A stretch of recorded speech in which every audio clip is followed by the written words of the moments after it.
जय माँ मरी आप सभी को। मरी माँ उपासक में आप सबका स्वागत है। आशा करता हूँ माता मरी की कृपा आप सब पर बनी रहे। आज मैं आपके लिए फिर से कथा लेकर आया हूँ, माता आसमानी कथा।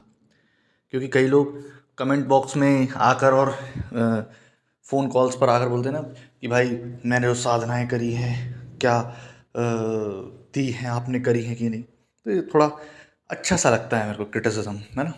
अब इस बात को मैं रिप्लाई दूंगा, लेकिन बाद में, अभी नहीं। पहले तो आप लोग सब 11 बजे रात में आज लाइव जुड़े।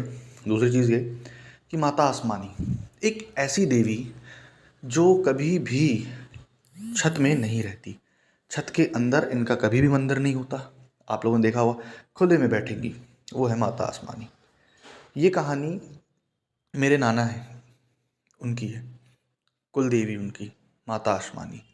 ठीक, उनके पीढ़ियाँ बीत गई इनकी सेवा करते करते और उनको मनाते पताते। ये बात उस समय की है जब अंग्रेज़ों का शासनकाल था। माता आसमानी, जहाँ आप लोगों ने देखा होगा, अगर आप लोग जबलपुर से बिलोंग करते हैं तो पनागर के आगे एक गांव पड़ता है जिसका नाम है हवेली। वो हवेली गांव में इनके पूर्वज रहा करते। अब पूर्वज रहा तो करते, परंतु जब ईस्ट इंडिया कंपनी आई तो उसके बाद सबको जबलपुर में जॉब मिलना चालू हो गई। लोगों को पकड़ पकड़ कर जॉब लेकर जाया जाता था। फैक्ट्री में लग गए, फैक्ट्री में VFJ, GCF वगैरह वगैरह इस जगह लग गए। अब जब इस जगह लग तो गए, उसके बाद क्या हुआ? उसके बाद एक चीज़ हुई, क्योंकि उनको हवेली गांव छोड़ना पड़ा।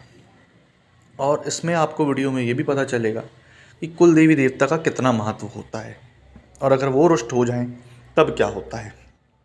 तो अब आगे बढ़ते हैं कहानी में कि हुआ ये कि वो और उनके परिवार वाले सब जब जबलपुर आ गए, तब वो तो अकेली नीम के पेड़ के नीचे बैठी रही मूर्ति। अब सब परेशान। जब वो नीम का पेड़ क्षतिग्रस्त हुआ, आजू बाजू उसका थोड़ा मंदिर टाइप का गिरा, बाना त्रिशूल सब गिर गए। अब जब बाना त्रिशूल सब गिर गए तो जबलपुर में जहाँ ये रहते, इनको सपना हुआ कि हम लोग यहाँ ऐसे पड़े हैं और आप लोग वहाँ मज़े मार रहे हैं, गवर्नमेंट जॉब की सर्विस ले रहे हैं, ऐसा। तब इन लोग गए लेने। अब जब वहाँ पर गए लेने तो जो ब्राह्मण लोगों ने इनकी पूजा करना चालू कर दिया था। अब सबसे बड़ी परेशानी ये कि ब्राह्मण बोलता नहीं ये मेरी कुल देवी है, और अगर ये बिना मुझसे पूछे ले जाएगा तो मैं सरपंच के द्वारा इनको कत्ल करवा दूंगा। अब सबसे बड़ी परेशानी ये है तो कुल देवी नाना की, अब जान भी वो रहे हैं, लेकिन सबसे बड़ी परेशानी ये कि उनको लेकर कैसे आए, क्योंकि इन लोग तो गांव से निकले हुए काफ़ी समय हो गया।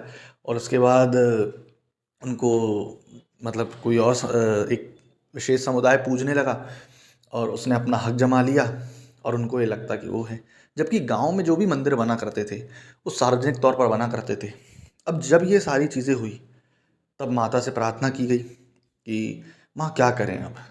तब माता ने सपना दिया रात्रि में और ये बताया कि करना क्या है एक्चुअल में। माता ने ये बोला कि आपको करना सिर्फ एक चीज़ है। क्या? रात में मेरे को लेकर के चलो। जब मेरे को रात में चुन्नी में लपेट कर लेकर के चलोगे, जहाँ जहाँ से आप चाहोगे उस रास्ते से आपको पानी खींचते हुए, मतलब थोड़ा थोड़ा डालते हुए चलना है। किसी भी जगह आप रुकेंगे तो एक 3-4 व्यक्ति रहेंगे, 3-4 व्यक्ति रहेंगे। और सबसे बड़ी चीज़, आप अगर उनको पकड़े हैं तो आप उनको नीचे रख नहीं सकते, वहीं स्थापना हो जाएगी। और एक और चीज़, बहुत सारे नियम रूल्स रेगुलेशन बताए कि आप जैसे कहीं उनको लेकर के बैठ नहीं सकते, खड़े ही रहेंगे। आप दूसरे व्यक्ति को पकड़ा देंगे। जब आपको नहाना होगा, मलत्याग करने जाना होगा।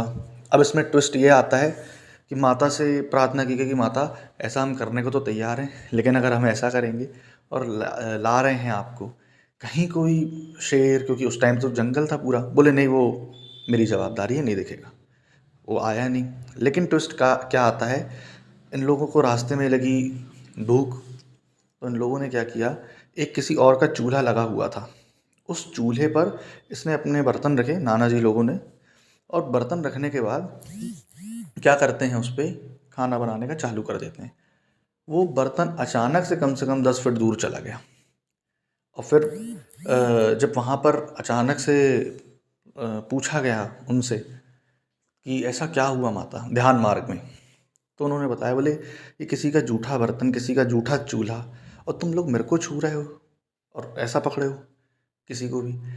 तो ये जब चीज़ हुई तो उन लोग की आंखें खुल गई, है ना। नहीं, बोले कि माता एक्चुअल में है, कितनी साफ़ है, ये मूर्ति बस नहीं है ना, ये इसमें कितनी जान पड़ी हुई है। ठीक। फिर से उन लोग लेके चले और आखिर दूसरे दिन शाम को यहाँ पर आ गए। फिर यहाँ पे पूरा उनको विधिवत बैठाया गया, स्थापना की गई। तो आपको मेरा ये वीडियो के माध्यम से समझाने का कारण क्या है, आप अगर एक फ़ोटो रख लेते हैं, आप एक मूर्ति रख लेते हैं घर पे, तो उसमें ये मत सोचिए कि इतनी जल्दी जान डल जाएगी। उस जान को डालने में आपको कितना टाइम लगता है, ये आप सोचिए। ये चीज़ को आप समझिए। जैसे माता मरी की मैंने जो फ़ोटो डाली, वो इतने सालों पुरानी है कि हमें भी नहीं मालूम। अप्रॉक्सीमेटली 3000 साल पुरानी उसको बोला गया है। ठीक। क्योंकि 7 पीढ़ी का तो लेखा जोखा हमारे पास खुद है, 7 से 8 पीढ़ी का। अब एक बात बताइए, जब वो इतने साल पुरानी है, आप खुद सोचिए, जब वो इतने साल पुरानी है, तो एक छोटी सी चीज़ आप सोचो कि 3000 साल में उसने कितनी मूर्ति ने अमावस्या, पूर्णिमा, जल डलना, पूजा पाठ होना, स्थापना, प्राण प्रतिष्ठा देखी होगी। तो क्या उसमें कितनी एनर्जी नहीं होगी, कितनी एनर्जी, कितनी हैवी एनर्जी होगी। क्या आप कोई एक छोटी सी मूर्ति खरीद के लाते हैं, उसमें पूजा करना चालू करें तो 2 महीने में बहुत ज़्यादा जान आ जाएगी क्या उसमें? नहीं। दशकों बीत जाते हैं, शताब्दियाँ बीत जाती हैं, है ना। इसलिए, और वो सबसे बड़ी चीज़ कि मूर्ति बनाई नहीं गई।